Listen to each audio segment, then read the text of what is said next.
She has a rare talent, turning corporate silence into romantic chaos in under a minute.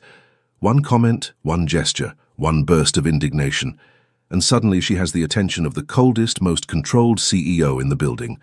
The twist? Instead of scolding her, he reacts in a way he doesn't even understand. Cassidy Whitlock had exactly 3 talents in life: organizing spreadsheets with surgical precision, defending fictional love stories as though they were constitutional rights, and saying the wrong thing at the worst possible time. Today, she would exercise all 3 before 9 in the morning. The executive floor break room at Reed & Associates was a place Cassidy did not belong. She worked 2 floors down, in the administrative department, surrounded by filing cabinets and fluorescent lights that flickered every Tuesday for no apparent reason.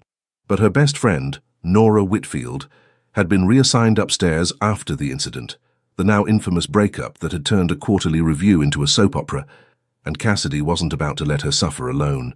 "I just think it's absurd," Cassidy said, pouring coffee with the confidence of someone who had never once considered lowering her voice. "A company-wide policy banning relationships because 2 people couldn't act like adults? That's like banning birthday cake because someone once choked on a candle." 3 colleagues stood around the counter, holding their mugs like shields. Nora's eyes widened in a way that clearly meant, "Stop talking." But Cassidy had never been fluent in subtle. "And who decided this?" "The CEO." She waved her hand dramatically.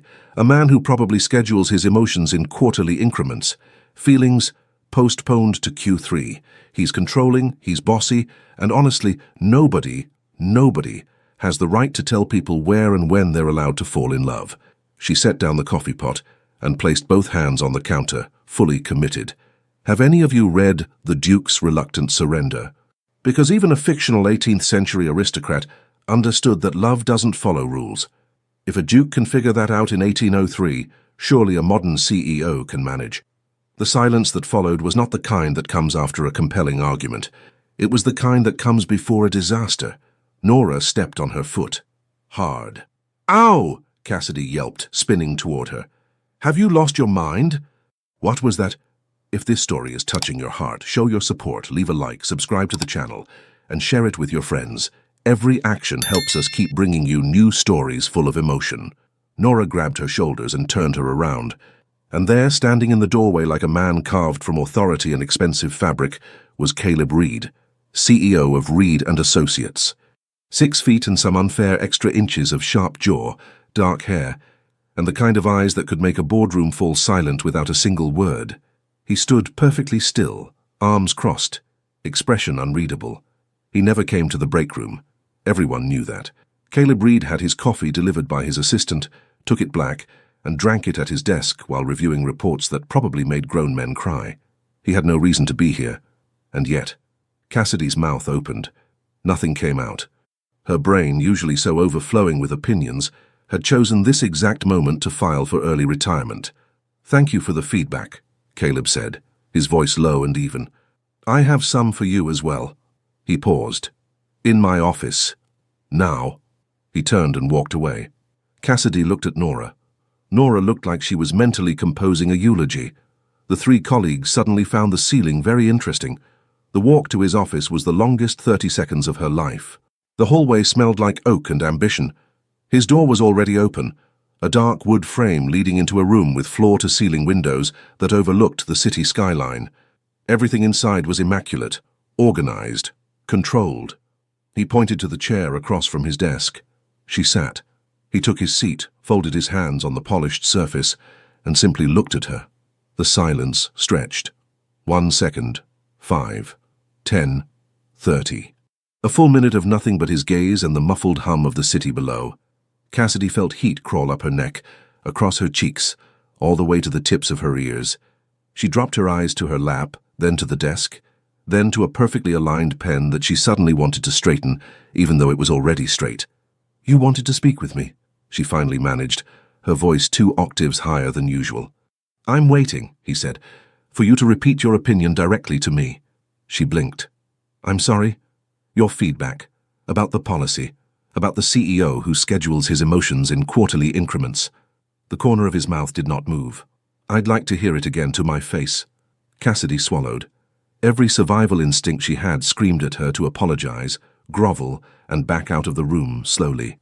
But Cassidy Whitlock had never once listened to her survival instincts. "Fine," she said, sitting up straighter. "I think you can't prohibit love. I think it's absurd to punish everyone for the mistakes of two people. And I think people have the right to fall for whoever they fall for, even if it's inconvenient." She paused, heart hammering. "Sir." For a long, terrible moment, nothing happened. Then something cracked in his expression. A flicker at the corner of his mouth, a shift in his jaw, and before he could stop it, a laugh. Short, quiet, almost reluctant, as though it had escaped against his will. He pressed his lips together immediately, but the damage was done. Cassidy stared at him, completely bewildered. She had expected fury, a lecture, perhaps a dramatic firing. She had not expected Caleb Reed to laugh. He didn't understand it either. He had walked into that break room for reasons he couldn't quite justify, heard every word she'd said, and fully intended to deliver a measured, authoritative reprimand. But sitting across from this woman, flushed, indignant, passionately quoting romance novels as evidence, something inside his chest shifted in a way that no quarterly report had ever prepared him for. She was, without question, the most absurdly adorable person he had ever encountered. He wanted to squeeze her pink cheeks. He wanted to hear her argue about fictional dukes for another hour, but he was the CEO, and he needed to act like one. He cleared his throat, straightened his tie, restored his expression to its factory settings. "You may go." Cassidy stood on unsteady legs, mumbled something that might have been "thank you" or "sorry," or possibly both at once, and walked out. She closed the door behind her and leaned against the hallway wall, pressing a hand to her chest. Her heart was racing, partly from the terror of being caught, and partly from something else entirely, something she refused to name. Because beyond the fear and the embarrassment, one thought kept circling back, stubborn and uninvited. He was the most beautiful man she had ever seen in her life. Inside the office, Caleb Reed stared at the closed door for far longer than was reasonable. Then he reached across the desk and straightened a pen that was already perfectly aligned. The following Monday, Cassidy arrived at work, determined to forget the entire incident. She had spent the weekend replaying the scene in excruciating detail, in the shower while cooking pasta, at 3 in the morning while staring at the ceiling, and had come to a firm conclusion. She would never set foot on the executive floor again. She would drink her coffee downstairs in her own department, where the machine dispensed something that tasted like regret and burnt rubber, and she would be grateful for it. This resolution lasted approximately 4 hours. At noon, her supervisor appeared at her desk with the kind of smile that meant bad news delivered politely. "Cassidy, there's a strategic project on the executive floor that needs temporary administrative support. You've been selected for the transfer." She stared at him. "Selected by whom?" "Upper management." "Which upper management?" Her supervisor's smile tightened.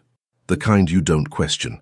And so, by 2 o'clock that afternoon, Cassidy Whitlock found herself carrying a box of files and her favorite pen collection to a pristine desk on the presidential floor of Reed & Associates, directly within the gravitational pull of the man she had publicly called bossy, controlling, and emotionally quarterly. She was absolutely certain this was punishment. Across the floor, behind a set of frosted glass doors, Caleb Reed reviewed the transfer paperwork with the focused expression of a man who was definitely not smiling internally. His assistant, Marcus Chen, stood beside the desk with his tablet and a look that suggested he had opinions. "So," Marcus began, scrolling through the reassignment form, "out of every administrative employee available for this project, you chose the one who called you a dictator in the break room." "She didn't call me a dictator. She said I was bossy and controlling. Those are different things." "Respectfully, sir, those are synonyms." Caleb straightened a pen on his desk. "She has the highest efficiency rating in the department." "It's a logical choice."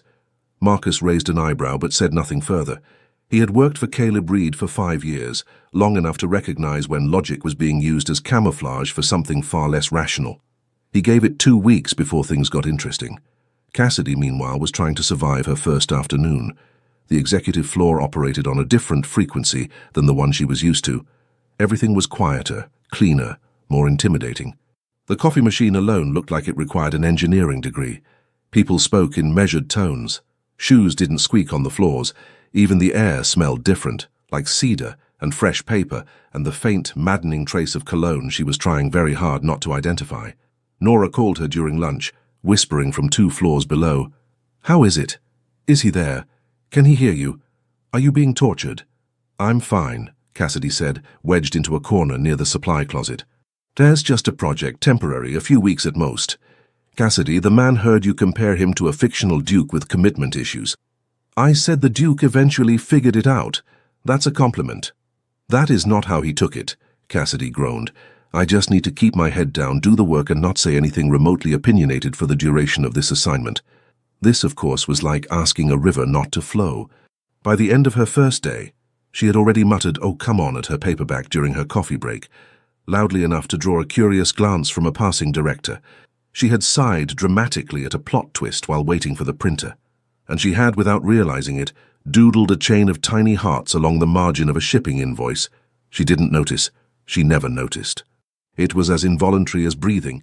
Her hand simply wandered whenever her mind drifted, leaving trails of flowers and hearts on any available surface. Meeting agendas, sticky notes. Once, memorably, on a colleague's tax form, Caleb noticed. He had been walking past her desk, not intentionally, not specifically to check on her, regardless of what Marcus's expression implied, when he caught a glimpse of the document she was working on. Numbers, charts, projections. And in the margins a tiny garden of hand-drawn daisies, surrounding a heart with an arrow through it. He paused for exactly 1 second too long. Cassidy looked up. Their eyes met. She glanced down at the paper, saw the doodles, and turned the color of a ripe strawberry. It's a habit. I'll redo the document. No need, he said, in a voice so carefully neutral it could have brokered peace treaties. The numbers are correct. That's what matters. He walked away. Cassidy buried her face in her hands. What she didn't see was the way Caleb paused at the end of the hallway, looked back at her hunched, mortified figure, and allowed himself a private smile that he would deny under oath. By the third day, a rhythm began to form, reluctant, electric, and impossible to ignore. Their paths crossed constantly. The floor was large, but somehow never large enough. She would round a corner, and there he was, adjusting a crooked frame on the wall with surgical precision. He would step into the conference room, and there she was, whispering threats at a fictional character under her breath. He straightened things. She narrated things. They were, in the most fundamental sense, completely incompatible. And yet, Marcus watched it all unfold with the quiet resignation of a man who had seen this movie before and already knew how it ended. He began keeping a mental tally, not of tasks completed or meetings scheduled, but of the number of times Caleb found a reason to walk past her desk. By Thursday, the count was 11. Nora, for her part, had launched a private campaign of redemption. Guilty over the chaos her own failed office romance had caused, and convinced that the universe owed Cassidy a love story, she had quietly appointed herself as matchmaker. Her methods, however, left something to be desired. On Tuesday, she accidentally sent Cassidy to deliver a file to Caleb's office during his lunch break, not realizing he ate alone with the door locked. Cassidy knocked, received silence, knocked again, and eventually slid the file under the door like a secret agent in a movie she would have found romantic if it were happening to someone else. On Wednesday, Nora arranged for Cassidy to attend a meeting she wasn't needed in, hoping proximity would spark something.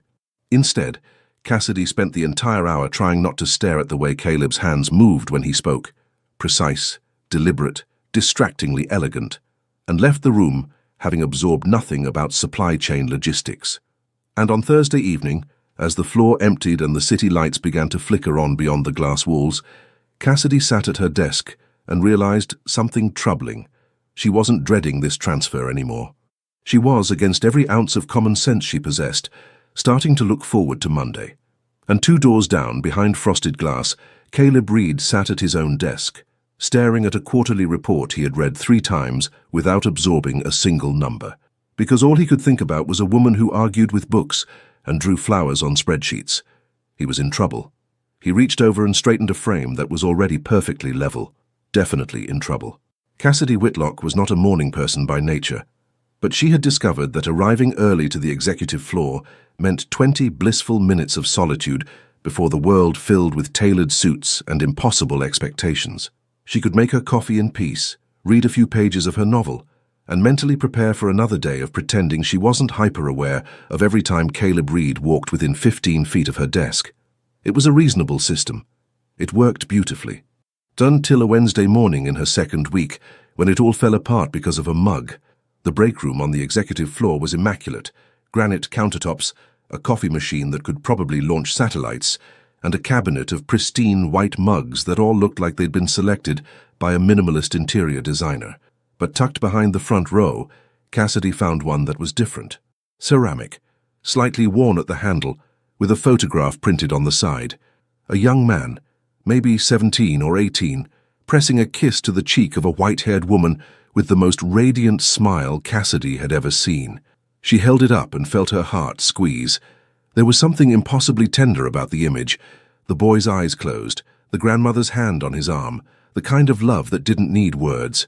Whoever these people were, they were beautiful. She filled it with coffee, added a splash of cream, and carried it to the small table by the window, where she opened her book and took a long, satisfied sip. She was mid-chapter. The heroine had just discovered the Duke's secret library, and Cassidy was whispering, "Finally, you stubborn man," when the door opened. Caleb walked in. His eyes swept the room with their usual efficiency, counter, machine, cabinet, and then landed on her hands, specifically on what was in them. He went completely still.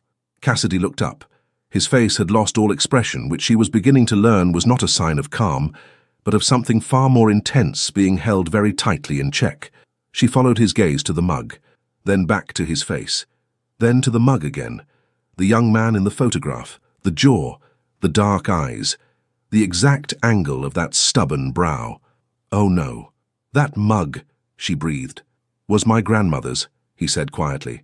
What happened next would later be described by Marcus, who had the misfortune of walking in at precisely the wrong moment, as the most catastrophic mug-related incident in corporate history. Cassidy lurched to her feet so fast the chair scraped backward. She thrust the mug toward him with both hands like a sacred offering, sloshing coffee over the rim onto her fingers and across the table. "I'm so sorry. I didn't know it was in the cabinet. I thought it was just... Oh God, I used your grandmother's mug. I'm so sorry." The words tumbled over each other like dominoes in a hurricane. Her cheeks burned crimson. Her hands trembled. She was fairly certain she was experiencing what medical professionals would classify as a shame-induced cardiac event. Caleb reached out and took the mug from her hands, slowly, deliberately. His fingers brushed hers during the transfer, warm, steady, lingering one heartbeat longer than necessary. The contact sent a jolt up her arm that she absolutely refused to acknowledge. "No one has ever used it before," he said. His voice was even, but something in it had shifted, something she couldn't quite name. He wasn't angry. He looked almost surprised, as though the idea of someone else holding that mug had never occurred to him, and now that it had happened, he wasn't sure what to do with the feeling. "I'll clean it," Cassidy offered desperately. "I'll sterilize it. I'll have it blessed by a priest if you want." The corner of his mouth twitched. "That won't be necessary." He turned the mug in his hands, looking at the photograph for a long moment, then set it carefully on the counter. When he looked at her again, his expression had softened, just barely, just enough for someone paying very close attention to notice. "She would have liked you," he said. And then, as if startled by his own words, he straightened his cuffs, nodded once and left the room. Cassidy stood alone in the break room, coffee-stained fingers trembling, heart doing something complicated and inconvenient. Marcus appeared in the doorway, surveyed the scene, the spilled coffee, the empty mug, Cassidy's face frozen somewhere between horror and wonder, and sighed. "You touched the mug." "I didn't know." "Nobody touches the mug." "I gathered that." He shook his head slowly, in the manner of a man watching a train wreck he had predicted in writing. "He carries it home every Friday and brings it back every Monday. It was the last gift his grandmother gave him. He once made a senior vice president cry for moving it 2 inches to the left." Cassidy closed her eyes. "I drank coffee out of it. I heard. Am I going to be transferred to Alaska?" Marcus considered this. "If he was going to fire you, you'd already know." The fact that he didn't suggest something much worse. What could possibly be worse? Marcus looked at her with the weary patience of a man who had seen his boss straighten 11 picture frames in a single afternoon. "He likes you." Cassidy opened her mouth, closed it, opened it again. "That's ridiculous." "Is it?" Before she could form a response, Marcus was gone, and she was left standing in the pristine break room, covered in coffee, clutching her paperback to her chest like a life raft. She returned to her desk in a daze, and there, sitting in the center of her workspace, was a brand new mug. White, simple, clean. And resting against it, a small yellow post-it note in handwriting she didn't recognize but somehow already knew. "So you won't need to borrow anyone else's." She picked it up, turned it over. No signature. She looked toward the frosted glass doors of his office. They were closed as always, but she could swear, absolutely swear, she saw a shadow shift behind them. She sat down, placed the mug carefully beside her keyboard, and pressed her fingers to her cheeks, willing the heat to fade. It didn't. Across the floor, Caleb Reed sat at his desk, pretending to review a merger proposal, while his assistant stood in the doorway with crossed arms and a knowing expression. "A mug," Marcus said flatly. She needed one. "You had one delivered from the shop downstairs in under 20 minutes. Efficiency is a corporate value. You also included a handwritten note." Caleb adjusted a pen on his desk. It was practical information. Marcus stared at him for a long, eloquent moment. "Sir, with the utmost professional respect, you are absolutely lost." Caleb said nothing. Marcus left, and in the quiet of his office, surrounded by perfect order and flawless alignment, Caleb Reed allowed himself to look at the closed door one more time. Something had shifted.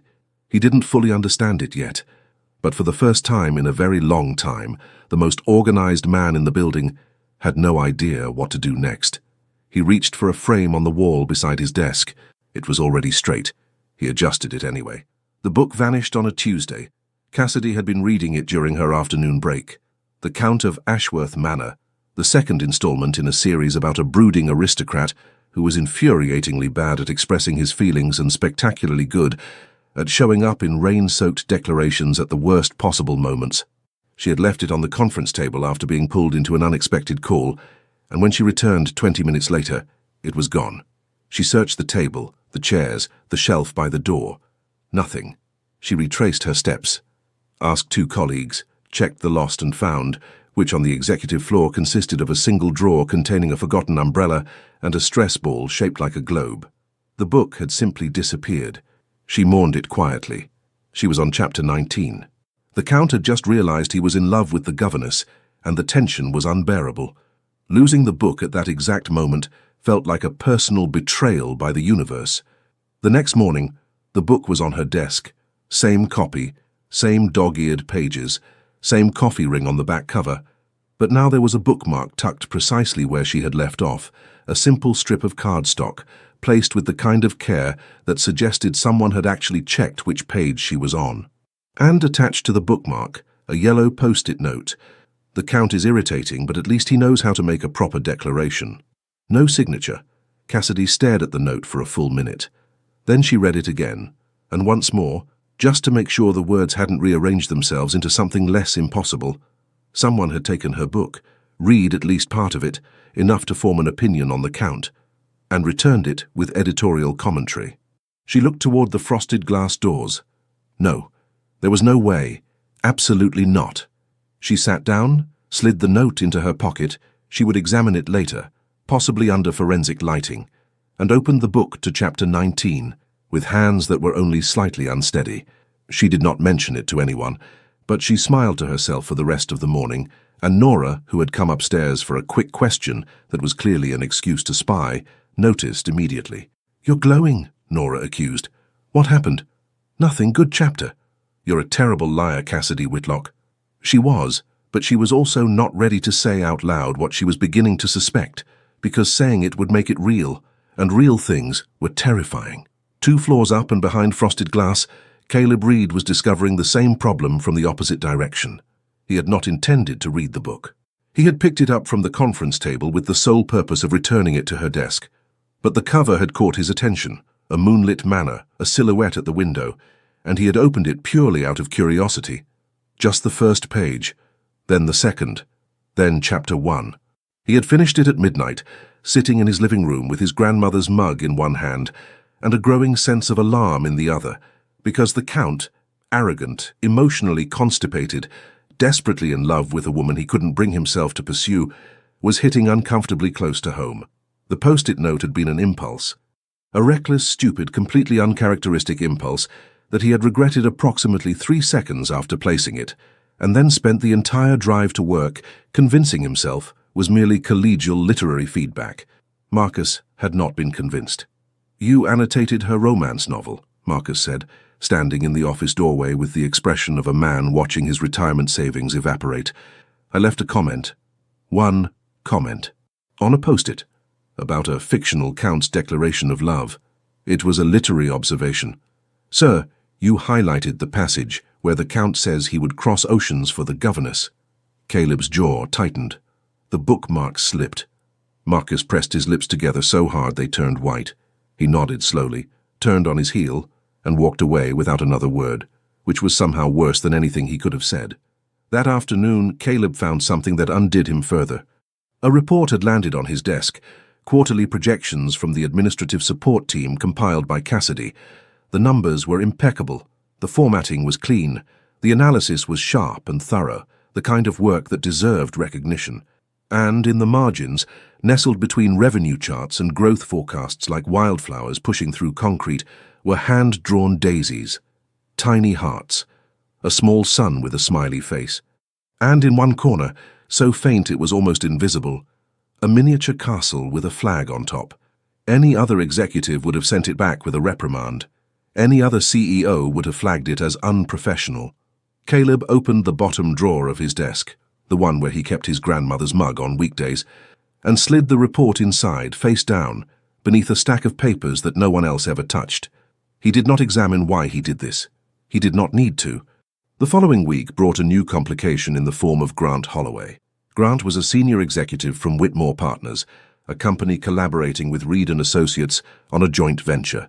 He was tall, easy with compliments, and possessed the kind of casual charisma that came from never having doubted his own appeal. He wore expensive watches, laughed at his own jokes, and had a habit of touching people's arms when he spoke, as though physical contact were a conversational tool. He also, within approximately 45 seconds of meeting Cassidy, decided she was fascinating. "You work on this floor? I don't know how Reed gets anything done with someone like you around," Grant said during their first meeting, leaning against the edge of her desk with a grin that probably worked on most people. Cassidy smiled politely. "He manages." "I bet he does. Listen, there's a great coffee place around the corner. You should let me take you sometime." "That's kind, but I'm usually busy during breaks." She gestured to the paperback on her desk. "Booked solid, you might say." Grant laughed, as if she had delivered the wittiest line in human history. "A reader. I love that. Beautiful and smart." From across the floor, visible through the glass walls of his office, Caleb watched the exchange with an expression that Marcus would later describe in his private notes as tectonic. He did not move from his desk. He did not say a word, but the pen in his hand bent at an angle that suggested it would not survive the afternoon. "The Whitmore executive is talking to her again," Marcus observed carefully, standing at a safe distance. "I have eyes. He's been leaning on her desk for 6 minutes. I'm aware of the time." He just touched her arm. The pen snapped. Caleb set both halves down with exaggerated calm. "Schedule a meeting with Whitmore's team for this afternoon. Full project review. I want everyone in the main conference room. We had a review last Thursday. Then we're having another one." Marcus paused. "Should I note the agenda item as territorial display disguised as corporate diligence, or would you prefer something more subtle?" Caleb fixed him with a look that could have frozen coffee mid-pour. Marcus nodded. "Conference room, 2 o'clock. I'll send the invites."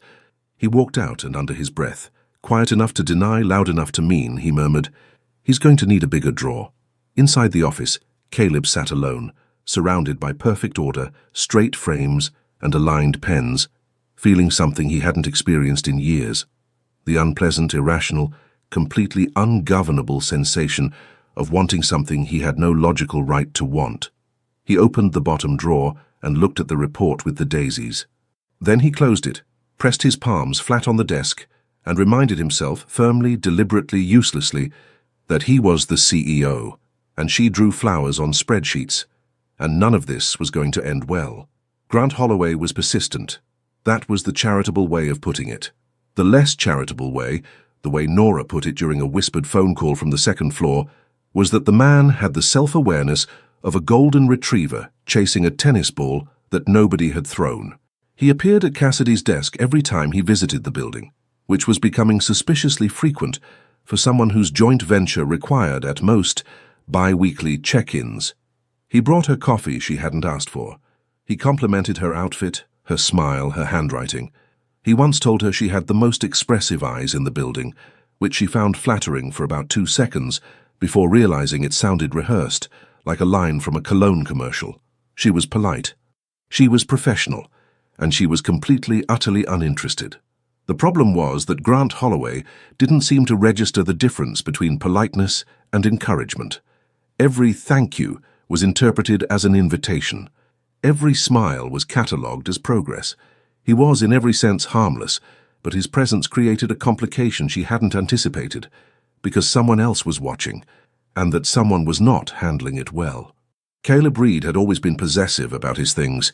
His desk, his chair, his coffee order, the angle of every frame on his wall, the mug that no one touched. These were the anchors of a life built on control and precision, and he guarded them with the quiet intensity of a man who understood that order was the only reliable defense against chaos. But this was different. This was not about objects or routines.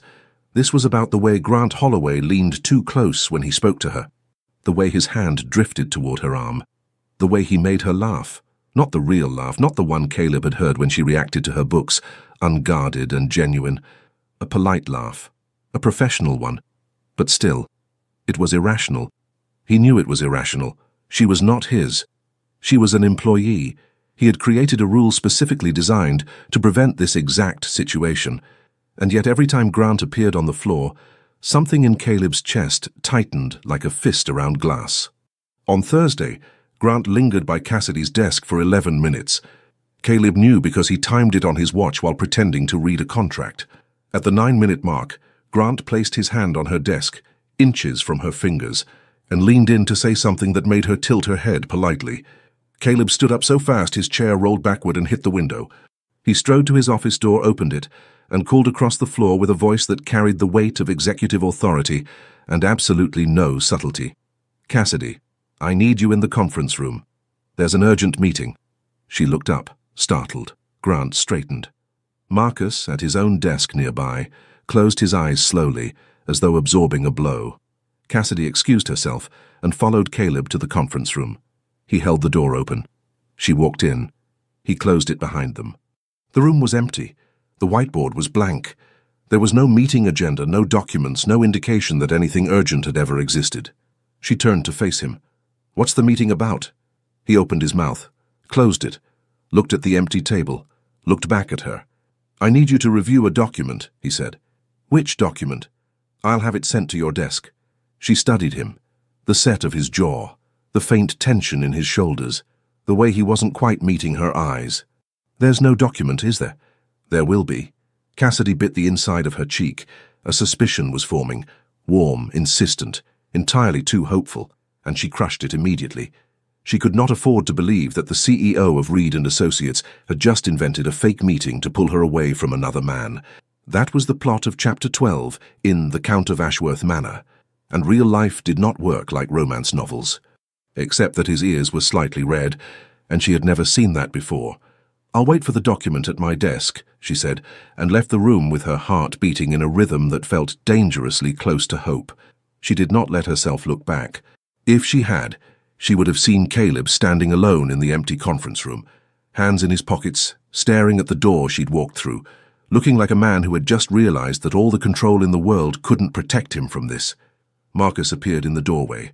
"Shall I fabricate the document, sir, or would you like to maintain the fiction that it already exists?" A compliance review summary, on her desk by 3. "Of course," Marcus paused. "For future reference, I can schedule standing meetings that would eliminate the need for spontaneous fiction." "That won't be necessary." "It absolutely will be." 2 days later, Cassidy forgot to eat. This was not unusual. When she was absorbed in work, or in a particularly gripping chapter, meals became theoretical. Breakfast was a concept. Lunch was a suggestion she often declined. Her body, unfortunately, did not share her casual attitude toward nutrition. She had been at her desk since 7:30, skipping breakfast in favor of finishing a presentation, then working straight through lunch because the numbers were finally cooperating, and she didn't want to lose momentum. By 2 o'clock, she had consumed nothing but coffee and half a mint she found in her cardigan pocket. At 2:15, the hallway tilted. She stood up to deliver a file to the print room, and the floor shifted beneath her. The walls blurred. Her fingers went cold. She grabbed the edge of her desk, missed, and stumbled sideways into the corridor, where the world went pale and soft and very far away. Caleb found her leaning against the wall outside the supply closet, white as paper, one hand pressed to the wall and the other clutching a folder against her chest like a shield. He was beside her in 3 strides. "When did you last eat?" His voice was sharp, but his hands were gentle, one on her elbow, the other on her shoulder, steadying her. "I had coffee," she murmured. "That's not food." "It's a food group in some cultures." He guided her, practically carried her, through the frosted glass doors and into his office, where he lowered her onto the leather sofa against the far wall. She sank into it, the room still spinning slightly, embarrassment flooding in as the dizziness receded. Caleb moved quickly. Water from the small fridge in the corner. Then he opened a drawer, not the bottom one where he kept the mug and the doodled report, but one higher up, and produced a chocolate bar, dark, expensive, still wrapped. "Eat. You keep chocolate in your desk?" "Emergency provisions." He sat on the edge of the coffee table across from her, elbows on his knees, watching her with an intensity that made the chocolate wrapper crinkle in her trembling hands. She ate, slowly, then with more enthusiasm as sugar hit her bloodstream. The color crept back into her cheeks. The room steadied. She became acutely aware that she was sitting on the CEO's personal sofa, eating his secret chocolate, while he watched her like she might dissolve. "Thank you," she said softly. He leaned back, crossed his arms, rearranged his expression into something appropriately professional. "I can't have employees fainting during business hours. It disrupts the workflow." But his eyes, dark, steady, refusing to leave hers, said something else entirely, something that had nothing to do with workflow and everything to do with the way his pulse had spiked when he'd seen her pale and swaying in that corridor. She held his gaze for one moment too long, then looked down at the chocolate. "This is really good chocolate." "I know. Do you have more?" The ghost of a smile. "Don't push it." She left his office 10 minutes later, steadier but shaken in ways that had nothing to do with low blood sugar. The next morning, a container of fresh pasta appeared on her desk at noon. No note, no explanation. Just a warm meal, perfectly timed, in a ceramic container she had never seen before. The day after that, a salad with grilled chicken and the exact dressing she preferred. The day after that, a sandwich from the bakery 3 blocks away, the one she had mentioned to Nora in passing, in a conversation she was certain no one else had heard. She never found a note. She never saw who left them. But the food appeared every single day, without fail, precisely when she was most likely to forget. She ate every bite, and she stopped pretending she didn't know exactly who was responsible. Eleanor Reed was a force of nature, disguised as a woman in pearls. She arrived at Reed & Associates on a bright Thursday morning, carrying a cashmere scarf and an agenda that had nothing to do with business. At 67, she possessed the kind of effortless elegance that made people straighten their posture when she entered a room, and the kind of perceptiveness that made her son deeply, profoundly nervous.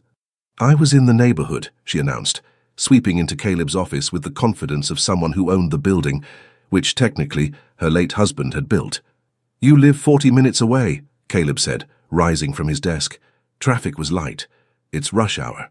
Eleanor smiled the way mothers smile when they've decided something, and the facts are irrelevant. She kissed his cheek, adjusted his tie, and glanced around the office with appraising eyes. "You need a plant in here. Something alive. This room has the warmth of a courtroom. I like courtrooms. That, darling, is precisely the problem." She stayed for 2 hours. She visited departments. She charmed the receptionist. She told Marcus he looked too thin and insisted on giving him a scone from her handbag. And then on her way to the elevator she met Cassidy. It happened organically, or at least it appeared to. Eleanor pressed the wrong floor button, found herself in the corridor near Cassidy's desk, and struck up a conversation with the warmth and precision of a woman who had been matchmaking since before her son could walk. "What a lovely desk arrangement," Eleanor said, eyeing the small collection of postcards, the well-worn paperback, and the white mug with no design. "Are you a reader?" Cassidy looked up, startled by the elegant stranger who radiated the same energy as a favorite aunt. I am, yes. Mostly romance, which my colleagues find embarrassing. Romance is the only genre that insists love is worth the trouble. Nothing embarrassing about that. Eleanor extended her hand. Eleanor Reed. Cassidy's eyes widened. She shook the hand with the careful grip of someone who had just realized she was touching royalty. Cassidy Whitlock. I work in, well, I'm temporarily assigned to, oh, I know who you are. The way she said it, knowing, warm, with the faintest gleam in her eye, made Cassidy's stomach flip. 10 minutes later, they were in the break room, sharing tea and talking about books, families, and the merits of dark chocolate over milk chocolate. Eleanor listened with genuine interest, laughed at Cassidy's stories, and asked the kind of questions that made you feel seen rather than interrogated. When Caleb found them, because Marcus had sent an urgent text reading, "Your mother has found her, conference room break room, code red," they were laughing together over a story about Cassidy's sister, and Eleanor had her hand on Cassidy's arm like they'd known each other for years. Caleb stood in the doorway, color rising in his neck, wearing the expression of a man who had just watched two worlds collide in the most dangerous way possible. Mother. Darling. Cassidy and I were just discussing how important it is for ambitious men to have someone who challenges them. Wouldn't you agree? Cassidy studied her tea with the intensity of someone searching for the meaning of life in a cup of chamomile. We should let Cassidy get back to work, Caleb said, in a tone that suggested this was not a suggestion. Eleanor stood gracefully. Of course. Cassidy, it was an absolute pleasure. I do hope we'll see each other again. She squeezed Cassidy's hand. Soon. In the elevator, Caleb stared straight ahead. She's wonderful, Eleanor said. She's an employee. She's wonderful, and you know it. Mother, your grandmother would have adored her. The elevator doors opened. Caleb said nothing. Eleanor kissed his cheek, patted his arm, and walked into the lobby with the satisfied stride of a woman whose plan was proceeding exactly on schedule. She appeared twice more that week, then again the following Monday. Always with a reason, dropping off a jacket, returning a book, bringing lunch, and always somehow ending up in a conversation with Cassidy that left both women laughing and Caleb reaching for picture frames to straighten. Marcus started a mental countdown. Then came the gala. The annual company gala was held at a restored ballroom downtown. High ceilings, crystal chandeliers, music that drifted through the crowd like silk. It was the one night a year when Reed & Associates shed its corporate formality and allowed its employees to pretend they existed in a world of elegance and champagne. Cassidy almost didn't go. She had 3 dresses hanging on her closet door, none of which felt right, and a growing certainty that spending an evening in the same room as Caleb Reed, while wearing something other than office attire, was a fundamentally dangerous idea. Nora, predictably, would not hear of it. "You're going," Nora declared, zipping Cassidy into a deep emerald gown that caught the light like forest shadows. "You look incredible, and if you don't go, I'll tell your sister about the time you cried over the Duke's letter in chapter 23. That was a beautifully written letter. You sobbed into a pillow for 40 minutes. Cassidy went. The ballroom was stunning. Golden light cascaded from the chandeliers. Clusters of white flowers adorned every table. The orchestra played something old and romantic, the kind of music that made you want to slow down and feel everything. She saw him across the room almost immediately. Black suit, no tie, the top button of his shirt undone in a way that was either casual or calculated, and either way devastatingly effective. He was speaking with a group of investors, posture impeccable, one hand holding a glass of something amber. He looked like he'd been designed specifically to make rooms fall silent. Their eyes met. It lasted only a second, a flicker across the crowded ballroom, but it was enough. His gaze traveled over her, from the dark waves of her hair to the emerald that hugged her frame, and something shifted in his expression. Not surprise, exactly. Recognition, as though some part of him had always known she would look like this, and was simply confirming what he'd imagined. He looked away first. She exhaled. The evening passed in stages. Conversation. Champagne. Laughter she didn't quite feel. She danced with a colleague, talked to Nora, avoided looking at the corner of the room where she could feel him watching without needing to check. And then the music changed. Something slow, something intimate, the kind of melody that turned a crowded room into a private world. Nora, standing beside her with a champagne flute and a dangerous smile, chose that exact moment to stumble, or perhaps stumble, and nudge Cassidy forward with an elbow that was far too precise to be accidental. Cassidy lurched directly into Caleb's path. He caught her. Reflex. One hand on her waist, the other on her arm, steadying her the way he had in the corridor outside the supply closet, except that this time she wasn't dizzy and he wasn't worried. This time their faces were inches apart, and the music was wrapping around them like a second skin. He didn't let go. "Dance with me." His voice was low, rough, barely above the melody. She should have said no. She knew that. Every rational thought in her body was screaming at her to step back, smile politely and walk away. But his hand was warm on her waist, and his eyes, those dark, impossible eyes, were looking at her like she was the only person in the room. She nodded. They moved together in silence. His hand pressed firmly against her lower back. Her fingers rested on his shoulder, feeling the tension coiled beneath the fabric. The chandeliers blurred. The crowd dissolved. The music became something felt rather than heard. He drew her closer, slowly, inch by inch, as though testing whether she would pull away. She didn't. Their faces drifted together. She could feel his breath against her temple, could smell the warmth of his cologne mixed with something deeper, something that was just him. His jaw brushed her hair. His thumb moved, once, deliberately, against the curve of her waist. She looked up. He was already looking down at her.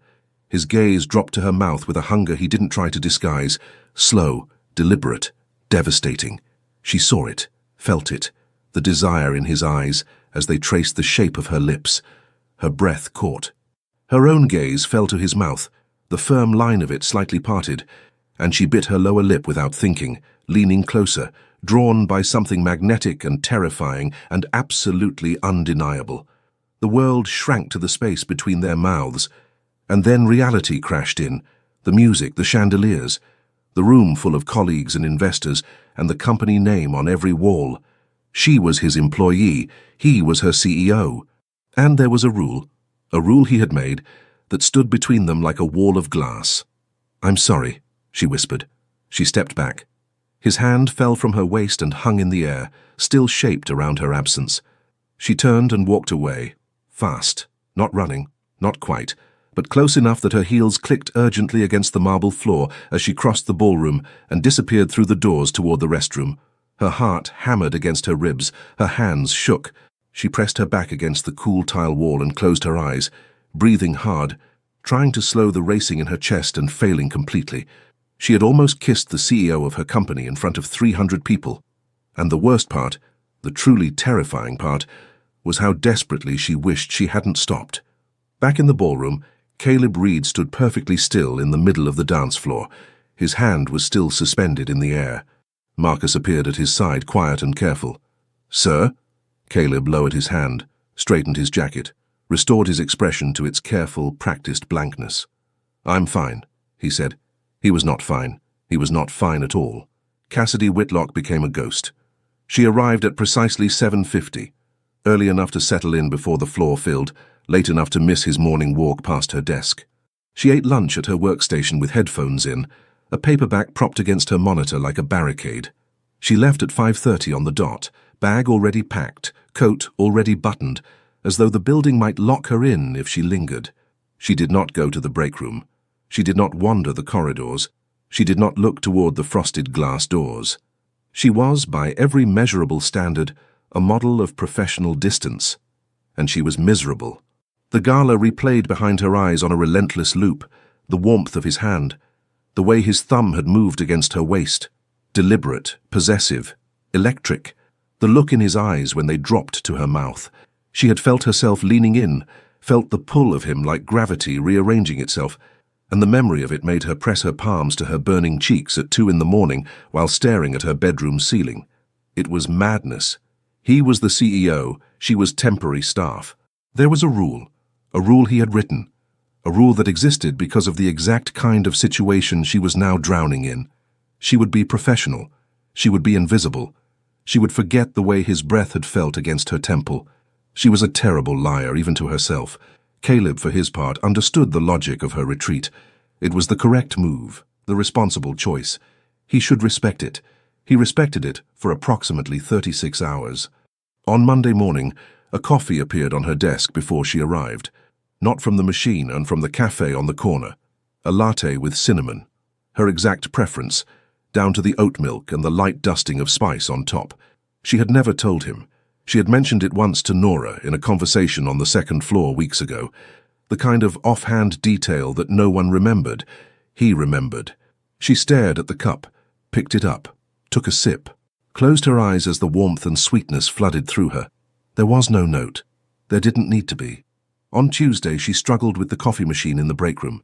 The executive model, sleek, Italian, temperamental, had decided that today was not a day for cooperation. She pressed buttons. She turned dials. She considered violence. She did not hear him enter. He appeared behind her without warning, one arm reaching past her shoulder to press a small button on the back of the machine. His chest was inches from her back. His breath stirred the hair near her ear. The scent of him, cedar, warmth, something clean and devastating, wrapped around her like smoke. Cassidy stopped breathing. His fingers pressed the button. The machine hummed to life, but he didn't move. For one suspended moment, they stood like that, at almost touching, the heat of his body radiating through the narrow gap between them. She could feel her own pulse in her throat, wild and reckless. He closed his eyes. She saw it in the faint reflection of the machine's chrome surface, the way his jaw tightened, the way his lids pressed shut as though he was fighting something enormous, regretting how close he'd come, unable to step away. Then he did. He left the break room without a word. She gripped the counter with both hands and reminded herself to inhale. On Wednesday, Grant Holloway appeared again, freshly confident, bearing 2 cappuccinos and a compliment about her earrings that he delivered while leaning against her desk with the comfort of someone who had never been refused anything.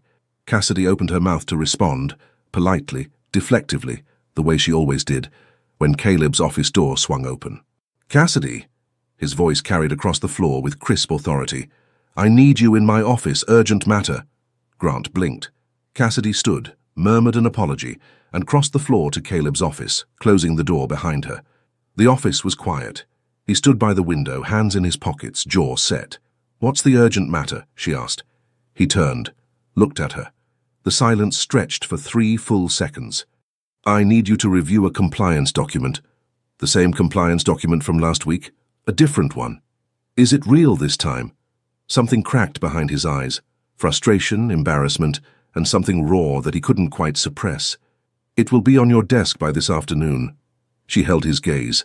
The romantic inside her, the one who underlined love declarations in novels and cried over fictional letters, was doing cartwheels. But the rational part, the part that had felt the sting of reality on the dance floor, held firm. "You can't keep inventing meetings every time someone talks to me." "I'm not." "You are." His jaw flexed. He looked away, toward the skyline, then back at her. "He was monopolizing your time. He was offering me coffee. You already had coffee." The words came out sharper than he intended, and the second they landed, he realized how they sounded. Possessive, jealous, transparent. Cassidy felt her pulse quicken. The butterflies in her stomach, the ones she'd been trying to starve through distance and discipline, erupted with renewed force. She wanted to believe what his behavior was telling her. She wanted it so badly her chest ached. But she couldn't. Not yet. Because wanting something this much was exactly how people got hurt. "I should get back to work," she said softly. She turned toward the door. Her hand was on the handle when she paused. "The coffee this morning," she said without turning around. "With the cinnamon." Silence. "Thank you."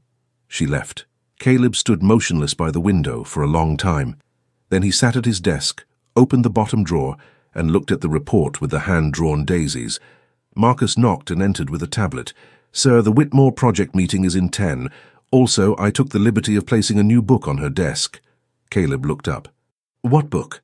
"The 3rd installment of the series she's been reading. The Count's Redemption." Marcus paused. "I assumed you'd want it done subtly, without a note this time." Caleb stared at him. "You bought her a book." "You were going to. I simply accelerated the timeline." "I didn't authorize that." "Consider it preemptive efficiency." Marcus held his gaze with the calm of a man who had long since stopped pretending. "Sir, with all due respect, you created the rule. You can change the rule. It's not that simple." "It is precisely that simple." Caleb said nothing. Marcus turned to leave. At the door, he paused. She smiled when she saw it, by the way. "The book." He glanced back. The kind of smile that made the entire floor go quiet. The door closed. Caleb leaned back in his chair and pressed both hands to his face. He was the CEO of a company that bore his family name. He had built his career on control, precision, and the unwavering belief that discipline was the foundation of success. And he was being completely undone by a woman who argued with fictional characters and drew hearts on quarterly reports. The Whitlock family operated on a philosophy that could be summarized in 4 words: boundaries are for strangers. They arrived on a Friday at noon. Margaret Whitlock leading the charge with a canvas tote bag full of Tupperware, followed by David Whitlock carrying a second bag of backup Tupperware, and finally Lily Whitlock, 23, trailing behind them with her phone raised and recording everything because, in her words, "This content is gold. We called your desk phone and you didn't answer," Margaret announced as they swept through the lobby with the confidence of people who had never once considered that a corporate headquarters might require an appointment. "So we came in person. When did you last eat a proper meal?" "Mom, I'm at work." "You're always at work. That's the problem." Margaret was already unpacking containers on the reception desk, much to the receptionist's alarm. "I made lasagna, garlic bread, that lemon chicken you like, and a salad because your father insisted you need greens." David raised a hand. "For the record, I also brought cookies. Balance is important." Cassidy stood frozen in the middle of the lobby, caught between the mortification of having her family invade her workplace and the deep, involuntary warmth that came from being loved by people who expressed affection primarily through carbohydrates. "You can't just... This is the executive floor. Yeah, there are protocols." "Sweetheart, we took the elevator. It was very straightforward," David said, patting her shoulder. "Nice building. Very clean. The security guard called me Sir. I liked that."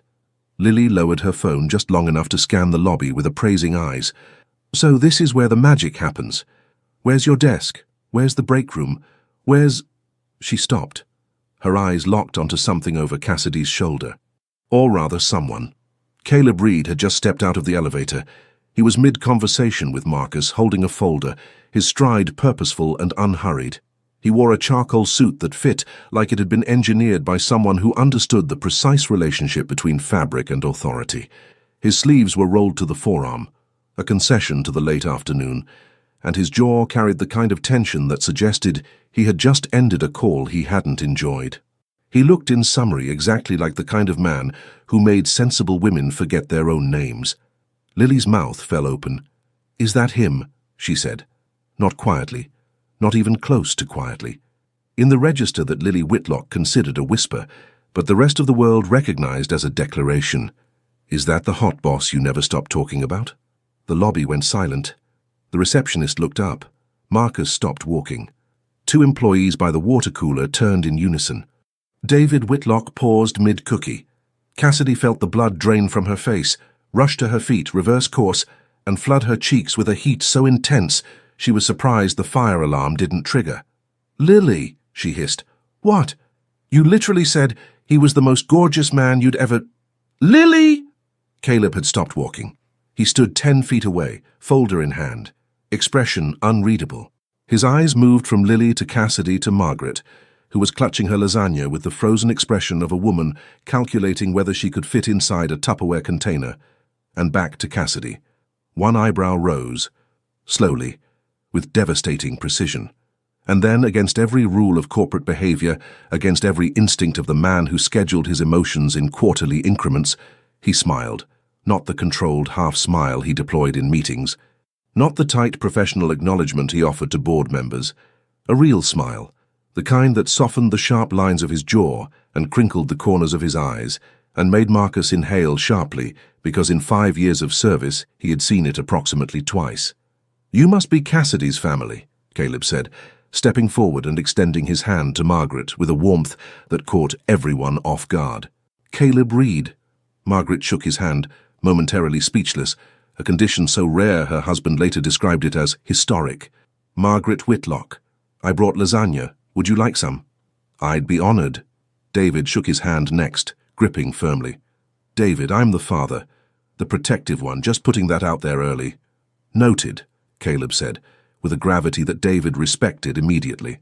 Lily extended her hand with the grin of someone who knew exactly what she had just set in motion. "Lily, the honest one." "So I've gathered." His eyes flickered to Cassidy, who was standing very still and appeared to be breathing through a straw. "Your sister speaks highly of the workplace environment here." Lily grinned wider.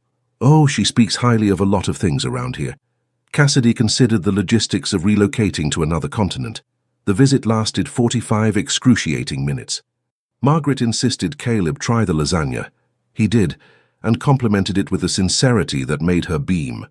David launched into a story about the time Cassidy organized his entire garage by color. Lily provided unsolicited commentary on the office decor, the coffee machine, and the general attractiveness of the executive floor staff, while occasionally glancing at Cassidy with the smile of a sister who knew she had won something permanent. Through it all, Caleb was gracious, attentive, almost gentle.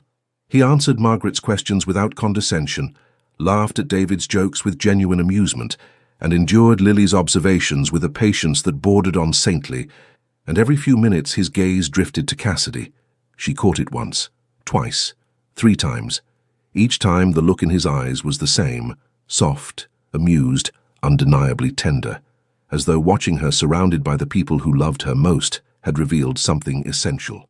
Something he wanted to be part of. When the Whitlocks finally departed, Margaret pressing a container of cookies into Caleb's hands with instructions to "Eat properly, young man," David shaking his hand again, Lily winking at Cassidy from the elevator with zero subtlety, the lobby returned to its usual quiet. Cassidy stood in the middle of it, cheeks still burning. "I'm so sorry," she began. "Don't be." Caleb looked at the cookie container in his hands. "Your family is lovely." He paused. "Especially the honesty." She groaned. He walked away before she could see the full extent of his smile. That evening, just before she powered down her computer, a message appeared on her screen. Internal chat from an account she recognized but had never received a message from. Read. "Your family is charming, particularly the sincerity." She stared at it. Her fingers hovered over the keyboard. She typed, deleted, retyped, deleted again, and finally settled on Key. "Whitlock. I'm going to change my name and move to another country." 3 dots appeared, then C. Read. "That would be inconvenient. I just learned to make lasagna." She laughed. Alone at her desk in the quiet of the emptying floor, she laughed until her eyes watered and her chest ached, and something tight and frightened inside her loosened just enough to let a sliver of hope slip through. She closed her laptop, gathered her things, and walked to the elevator smiling. And if she pressed her hand to her chest on the ride down, feeling the wild, reckless hammering beneath her palm, she told herself it was just the leftover adrenaline of family-related embarrassment. She almost believed it. Friday arrived carrying the weight of everything unsaid. Cassidy noticed the mug at 5:40. She was gathering her things, coat folded over her arm, bag zipped, book tucked safely inside, when she glanced into the break room and saw it sitting on the counter. Alone. The ceramic surface catching the last of the afternoon light, the photograph of a young man kissing his grandmother's cheek, glowing warm against the white granite. He always took it home on Fridays. Always. Marcus had told her it was the one ritual Caleb never broke. The mug traveled with him every weekend, sat on his kitchen counter, and returned Monday morning like clockwork. He had forgotten. She hesitated. Every rational instinct told her to leave it. To walk to the elevator, go home and let someone else handle it. She had spent 2 weeks building walls, arriving early, leaving on time, eating at her desk, avoiding the break room, smothering every flutter of hope before it could take root. She picked up the mug. Her feet carried her down the corridor before her brain could intervene. The floor was nearly empty. The city had begun its golden descent into evening, and the windows along the hallway framed a sky streaked with amber and rose. His door was half open. She could see him standing with his back to her, hands in his pockets silhouetted against the wall of glass. The skyline stretched behind him, towers and light, and the slow pulse of a city settling into dusk. He looked like something from one of her novels, and the thought made her chest tighten. She stepped inside. He didn't turn. "I came to bring your mug," she said. "So you wouldn't forget." Her voice came out softer than she intended, almost fragile. He turned. The man who faced her was not the CEO, not the controlled, immaculate figure who commanded boardrooms and straightened picture frames. This man looked tired, not physically, something deeper, the exhaustion of restraint, of wanting something fiercely and holding himself back from it day after day, until the effort had worn grooves into his composure. He looked at the mug in her hands, then at her face. He crossed the room slowly, each step unhurried, deliberate, closing the distance between them with the gravity of someone who had made a decision he couldn't undo. She tilted her face up to meet his gaze, heart slamming against her ribs. He took the mug from her hands. His fingers wrapped around hers for a moment, warm, steady, before he set it on the desk without looking away from her eyes. Then he came back. His thumb touched her cheek, tracing the curve of it, light as breath, moving downward until it grazed her lower lip. He studied her mouth the way he studied everything, with precision, with focus. But beneath the control, something burned. He looked into her eyes, shy, hungry, surrendered. She couldn't speak, couldn't move. The woman who always had something to say, who argued with books, who lectured CEOs, who quoted fictional dukes, stood perfectly silent, undone by the stroke of his thumb against her skin. He smiled, faint, private, the kind of smile that existed only for her. Then he kissed her. It began slowly, a brush of lips, tentative, exploratory, as though he was savoring something too precious to rush. His mouth moved against hers with a gentleness that made her knees weaken. She sighed against him, and the sound broke something open. The kiss deepened. His hand slid to the back of her neck, fingers threading into her hair. His other arm wrapped around her waist, pulling her against him until no space remained. She grabbed the front of his shirt, fistfuls of fabric, anchoring herself, because the floor had ceased to exist, and he was the only solid thing left in the world. He kissed her like a man who had been holding his breath for weeks and had finally been allowed to exhale. Minutes passed. Hours. She lost count. When they separated, it was only because oxygen demanded it. Their foreheads pressed together. Their breathing came in ragged, uneven waves. His hand trembled against her waist, barely, almost imperceptibly, and that small tremor told her more than any declaration could have. She opened her eyes. He was already looking at her. "Have dinner with me," he said. It wasn't a question, it was barely a sentence. It was the sound of a man surrendering something he had guarded his entire life. She nodded. His thumb brushed her cheekbone one more time. And in the golden light of his corner office, with the city glittering below them, and his grandmother's mug sitting quietly on the desk, the mug that had started everything, the mug that no one was allowed to touch, Cassidy Whitlock realized that she had fallen completely, irreversibly, catastrophically in love with Caleb Reed. The romantic inside her wanted to scream. She kissed him again instead. The restaurant was tucked into a quiet street downtown, low lighting, candles in amber glass, the kind of music that existed only to fill silences that didn't need filling. He had chosen it with the precision he applied to everything, except this time, the precision carried an undertone of nervousness that Cassidy found unbearably endearing. He pulled her chair out before she could reach it, ordered the wine she had mentioned liking weeks ago, a comment made in passing to Nora during a lunch break she didn't think anyone had overheard. The bottle arrived, and when the waiter poured, Caleb watched her face instead of the glass. "You remembered," she said, surprised. "I remember everything you say." He paused as though hearing himself. "That sounds more concerning than I intended." She laughed, the real laugh, the one that crinkled her nose and made her cover her mouth, and something in his expression shifted, softened, like watching a locked door swing open. The conversation began carefully, two people navigating the strange terrain of existing outside the roles they'd worn for months. But the wine helped. The candlelight helped. And the truth was that they had already built something, in post-it notes and borrowed mugs and chapters read in secret, that made the transition feel less like a leap and more like a step they had been walking toward all along. She told him about growing up in a house where the kitchen was the center of the universe and her mother expressed every emotion through food. He told her about boarding school at 12, about learning to keep his world small and controlled, because it was the only way to survive missing home. She told him she'd always wanted to write a novel, but was terrified no one would read it. He told her he'd read anything she wrote. She blushed. He looked away, then back, then at her mouth, then firmly at his wine glass. "Tell me about your grandmother," she said gently.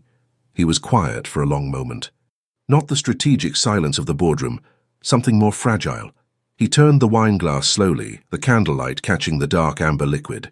Her name was Catherine. She raised me more than anyone.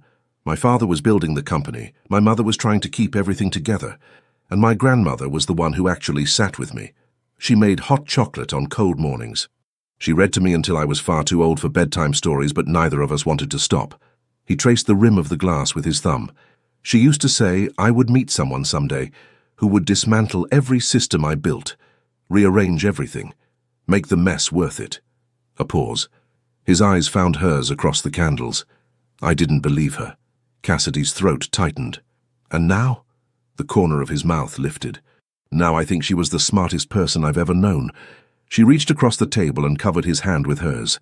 He turned his palm up, lacing their fingers together, and held on like she was something he'd been searching for without knowing it. They stayed until the restaurant emptied. He paid over her protests, helped her with her coat, and opened every door between the table and the car with the quiet attentiveness of a man who had studied the blueprints of how to love and was building it by hand. He drove her home, walked her to her apartment door, stood in the narrow corridor with his hands at his sides, and an expression that made her heart feel too large for her chest. "Thank you," she whispered. "For tonight. For the wine." "For telling me about Catherine." He stepped closer, pressed her gently against the wall beside her door. His hands found her waist, both of them, spanning the curve of her hips, and he leaned down until their foreheads touched. Then he kissed her. Not like the office, not tentative, not exploratory. This kiss knew what it wanted. His mouth moved against hers with slow, devastating intention. One hand slid up her back, pulling her closer. The other cradled her jaw, tilting her face to deepen the angle. She kissed him back with everything she had, fingers in his hair, pulling him down, erasing the last inch of distance between their bodies. One kiss became two. Two became several, each one deeper, warmer, more urgent than the last. His lips traced the corner of her mouth, her jaw, the spot beneath her ear that made her gasp. He returned to her mouth like it was the only place he wanted to be. When they finally separated, both breathing hard, his hands still on her waist and hers still tangled in his collar, the hallway felt sacred. "Good night, Cassidy," he murmured against her lips. "Good night, Caleb." He waited until she was inside, until the lock clicked, until the corridor was silent. She leaned against the closed door, pressed her fingertips to her swollen lips, and smiled like a woman who had finally stepped into one of her own stories. On the other side, Caleb Reed stood perfectly still for 10 full seconds. Then he walked to the elevator, stepped inside, and, alone, unwitnessed, laughed, quietly, helplessly, like a man who had just discovered that losing control was the best thing that had ever happened to him. The quarterly meeting began like every other, department heads in pressed suits, projectors humming, coffee cooling in identical white mugs along the conference table. Cassidy sat near the back, notebook open, pen poised, determined to blend into the furniture. She had barely slept. The memory of his mouth against hers in the corridor outside her apartment had kept her awake until 3, and when sleep finally came, it brought dreams that were worse or better, depending on how honest she was willing to be. She could not look at him, not today. Not in a room full of colleagues who had no idea that their CEO had kissed her senseless against a wall 12 hours ago. Caleb entered at 9 sharp, immaculate, composed, the picture of authority. His eyes found hers in under 2 seconds. She looked away. He didn't. The meeting proceeded through budgets, timelines, and performance metrics. Cassidy took notes she would never read, her handwriting deteriorating into the familiar loops of flowers and hearts she couldn't control. Beside her, Nora sat rigid, radiating the nervous energy of someone who suspected something enormous was about to happen, but couldn't identify what. Then the conversation shifted. A senior manager raised the topic of the relationship policy. Opinions fractured immediately. Some defended it as necessary, others called it outdated. Voices overlapped. Someone cited HR guidelines, someone else cited common sense. Cassidy said nothing. For the first time in her life, she did not trust her own voice. Caleb raised his hand. The room fell silent with the speed of a switch being flipped. He stood. The policy was created to protect the work environment after a specific incident. That was the right decision at the time. His voice was steady, measured, boardroom perfect. But I made an error in assuming every situation would mirror that one. Relationships don't damage companies. A lack of maturity does. He paused. His gaze crossed the room and landed on her with an intensity that made the air between them vibrate. I would be a hypocrite to enforce a rule I can no longer follow myself. Murmurs rippled through the table. Nora's hand found Cassidy's knee under the table and squeezed, because I have fallen in love with someone in this company. The murmurs became silence. Absolute, ringing silence. She might still think I'm bossy and controlling, her exact words in the break room on this floor several months ago. Every head turned toward Cassidy. Her face burned, her eyes stung. But I have never met anyone who believed in love as fiercely as she does. And she was right. About everything. He walked toward her. Slowly. The conference room watched as though the world had narrowed to a single aisle between two rows of chairs. He stopped in front of her. I'm in love with you. And I'm done pretending otherwise. Cassidy's vision blurred. Her chest ached with something enormous and terrifying and wonderful.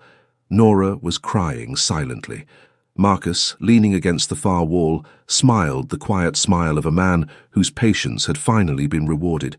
And from the back of the room, because of course she was there, because Eleanor Reed had never missed a pivotal moment in her life, his mother began to applaud. Alone, enthusiastically, without a shred of embarrassment. Cassidy laughed, a wet, broken, joyful sound. You are incredibly bossy, she whispered. I know. And I'm in love with you too. He smiled, the rare one, the real one, and took her hand, lifted it to his lips, pressed a kiss to her fingers, while the room erupted into applause. Marcus raised his pen from the corner like a toast. I definitely deserve a raise. He found her in the corridor after the meeting, the buzz of colleagues still echoing behind them. Have dinner with me tonight. At my place. His voice was steady, but his eyes held something vulnerable, a question wrapped inside a statement, a man offering more than a meal. She smiled. I need to go home first. Get ready. I'll pick you up at 8. The afternoon dissolved in a haze. Nora cornered her in the restroom, demanding details. Marcus passed her in the hallway and murmured, Wear something lovely. She turned crimson and walked into a doorframe. At home, chaos reigned. 3 dresses on the bed, 2 discarded on the floor. She called Lily in panic. Which one, the burgundy, the black, or the ivory? You're asking the sister who got you into this mess. Lily, focus. Ivory, soft, romantic. He'll lose his mind. In the background, Margaret's voice rang out. Is it the handsome boss? Tell him I'm sending cookies. Cassidy hung up, laughing and trembling in equal measure. At 8, the doorbell rang. He stood in her doorway in a dark shirt with the sleeves rolled, hair slightly tousled, holding a bouquet of white peonies and pale roses. His gaze travelled over her, the ivory dress, the loose waves of her hair, the flush already blooming on her cheeks, and his composure cracked. You're beautiful. His voice came out rougher than he intended. She took the flowers. Their fingers brushed. Neither pulled away. In the car, his hand rested on her knee, warm, anchoring. The city scrolled past the windows in streaks of gold and violet, and the silence between them was full, not empty, but brimming with everything that was about to happen. His apartment door opened, and she forgot how to breathe. Rose petals traced a path from the entrance toward the balcony. Candles of every height lined the hallway, their flames painting the walls in soft, flickering gold. Flowers, arrangements of ivory and blush, perfumed the air. The dining table was set for 2, crystal glasses, wine already breathing, plates that spoke of hours spent in a kitchen by a man who commanded boardrooms but had chosen tonight to command nothing but her happiness. She pressed her hand to her mouth. You said the heroes in your books always know how to make a declaration, he said quietly, standing behind her. I wanted to try. Her eyes glistened. You read my books. Everyone. I took notes. They ate slowly, trading confessions between bites. He admitted he'd nearly set the kitchen on fire twice. She admitted she'd changed her dress 5 times. The laughter came easily. Real, warm. The sound of 2 people finally allowing themselves to be seen without armor. After dinner, he led her to the balcony. The city shimmered below. He wrapped his arms around her from behind, chin resting on her shoulder, and they stood in the kind of silence that says more than words ever could. I've never brought anyone here, he whispered. She turned in his arms, cradled his face in her hands. Thank you for letting me in. He kissed her, slowly at first, savoring, But there was no goodbye waiting tonight. No locked door. No distance left to cross. The kiss deepened. Her fingers found the buttons of his shirt. He paused, forehead against hers. "Are you sure?" "Absolutely." He lifted her into his arms. She laughed, breathless, surprised, radiant, and he carried her down the candle-lit hallway to a room where white sheets glowed like clouds and petals scattered the pillows. He laid her down as though she were something sacred, and in the quiet hours that followed, the man who controlled everything surrendered completely, attentive to every sigh, reverent with every touch, devoted in a way that no novel had ever quite captured. She discovered he was better than any hero she had ever read. He discovered that chaos, when it arrived in the shape of her, was the most beautiful thing he had ever known. The months that followed were the happiest of Cassidy's life, and she wasn't the only one who noticed. Nora said she glowed. Marcus said the entire executive floor had become disturbingly pleasant. Lily sent weekly texts demanding updates with the persistence of a reporter on a deadline. And Eleanor Reed, who had taken to calling Cassidy on Sunday mornings for chats that lasted an hour, and covered everything from recipes to romance novels, told her son, with zero subtlety, that if he didn't propose soon, she would do it herself. They were official, unapologetically, unmistakably together. He held her hand in the lobby. She left her books on his office shelf. He straightened the frames in her apartment when he visited, and she doodled hearts on the grocery list he kept on the refrigerator. They fit together in the way that opposites sometimes do, not despite the differences, but because of them. The families met on a Saturday evening at Eleanor's home. Margaret brought 3 courses and unsolicited decorating advice. David and Eleanor bonded instantly over a shared love of crossword puzzles and dry humor. Lily charmed everyone, including Marcus, who had been invited because Caleb trusted no one else to manage the logistics of seating 2 families who each believed they were in charge. It was loud, it was chaotic. Caleb straightened 4 picture frames before dessert. He had never been happier. On her birthday, Cassidy expected nothing elaborate. She had told him repeatedly. No fuss, no extravagance, just dinner and maybe cake. He had nodded seriously and said, "Of course." She should have known better. The surprise party was held at a rooftop restaurant overlooking the city. Both families were there. Margaret already teary, David holding a camera he didn't know how to use, Lily live-streaming from 3 angles, Eleanor positioned strategically near the front with a handkerchief she had clearly brought for a reason. Nora stood beside Marcus, both wearing expressions that suggested they had been co-conspirators for weeks. Cassidy walked in and gasped. Fairy lights, flowers. The faces of everyone she loved gathered in one place, smiling at her like she was the center of the universe. Caleb stood at the far end of the terrace, dark suit, no tie. The look in his eyes, the one that was only ever for her, burning steady and sure. He raised his glass. The room quieted. "I'm not a man of many public words," he began. "Most of you know that, but she taught me that some things deserve to be said out loud." He set the glass down, walked toward her, took her hands. "You taught me that love can't be prohibited, or controlled, or scheduled into quarterly objectives." A ripple of laughter. "It can only be lived." He reached into his pocket, lowered himself to one knee. Margaret sobbed. David fumbled the camera. Eleanor pressed the handkerchief to her eyes with the dignified composure of a woman who had been waiting for this moment since the elevator. "I want to live it with you. Every messy, beautiful, unplanned day of it, even when you call me bossy." He opened the box. A ring, simple, elegant, perfect, caught the fairy lights. "Will you marry me?" Cassidy's tears fell freely. Her laughter tangled with them, bright and uncontainable. "Yes. 1,000 times yes." She pulled him to his feet and kissed him, deep, joyful tasting of champagne and forever. "And I will absolutely keep calling you bossy." He slid the ring onto her finger. The rooftop erupted. Lily yelled, "I called it!" Nora wept openly. Marcus raised his glass and murmured, "Best event I've ever coordinated." And Eleanor, radiant in the fairy light, whispered to no one in particular, "Catherine would have loved this." She was right. 1 year later, the corner office on the executive floor of Reed and Associates looked different. Not dramatically. Caleb would never allow dramatic. But the changes were there for anyone who knew where to look. A wedding photograph on the bookshelf, silver-framed, catching the morning light. Cassidy laughing, head thrown back, and Caleb looking at her the way he always did, like the rest of the world, was a footnote. Beside it, the ceramic mug with the photograph of a boy kissing his grandmother's cheek, now sharing the shelf with a second mug, white, simple, well-loved, that had started as an apology and become a symbol. And in the top drawer of the desk, tucked beneath the quarterly reports, a crayon drawing of two stick figures holding hands under a lopsided rainbow, signed in wobbly letters by his niece, Sophie, who had declared at the wedding that Uncle Caleb smiled, "Way more now," and she approved. The bottom drawer still held the original report with the hand-drawn daisies. He had never moved it. Cassidy entered without knocking, as she always did. She was radiant in a way that had nothing to do with the soft cream sweater she wore or the way her hair fell loose around her shoulders. It was something deeper, a fullness, a warmth that seemed to emanate from her like light from a window. "The baby kicked," she said. Caleb was on his feet before the sentence ended. He crossed the office in 3 strides, hands reaching for her, his expression shifting from CEO to something infinitely softer.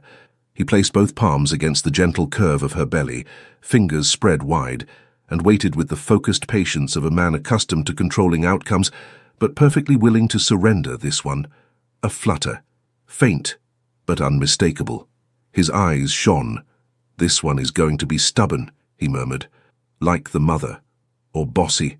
Like the father." He laughed. The real laugh, the one she had unlocked that first day in his office when she'd stood before him, flushed and defiant, quoting romance novels as constitutional law. He kissed her forehead, then her mouth, slow, tender, the kind of kiss that held 1,000 others inside it. Marcus appeared in the doorway, tablet in hand, expression carefully neutral. "The 2 o'clock is in 5 minutes. Also, Eleanor called. She wants to know if the nursery will be sage green or lavender, and she says, and I quote, 'If you let that child grow up without hot chocolate traditions, I will intervene.'" "Tell her sage green," Cassidy said. "Tell her we'll call tonight," Caleb added. Marcus nodded, turned and paused. He looked at them, the CEO with his hands still on his wife's belly, the woman who had once called him a dictator standing in his office like she owned it, which in every way that mattered she did. "For the record," Marcus said, "I believe my performance review should reflect the significant role I played in this entire situation." "You bought her 1 book," Caleb said. "I bought her the right book. Timing is everything." He disappeared down the hall. Cassidy leaned into Caleb's chest. He wrapped his arms around her, chin resting on top of her head, and they stood in the quiet of the office that had witnessed their entire story, from the first mortified silence to the last surrendered kiss. "I need to show you something," she said. She took his hand and led him down the corridor to the break room, the same break room where, months ago, she had stood before a group of wide-eyed colleagues and declared that no one had the right to prohibit love. The old policy sign was gone. In its place hung a new one framed in simple wood, printed in clean black letters. "If it's true love, notify HR, they love a good story." Beneath it, in smaller script, suggested by the CEO's wife. Caleb stared at it, looked at her, looked back at the sign. "You're impossible," he said. "You married impossible." He pulled her close and kissed her in the exact spot where everything had begun, where a woman with a sharp tongue and a romantic heart had spoken too loudly, believed too fiercely, and changed the life of a man who thought he had everything under control. The mug sat on the shelf above them, the boy and his grandmother frozen in their eternal kiss. Some loves, it turns out, can't be contained by rules. They can only be lived. Leave your comment and share this story with someone special. It truly helps us keep bringing new stories to you. And if you want to follow every chapter of this emotional journey, subscribe to the channel and turn on the notification bell. Your support makes all the difference.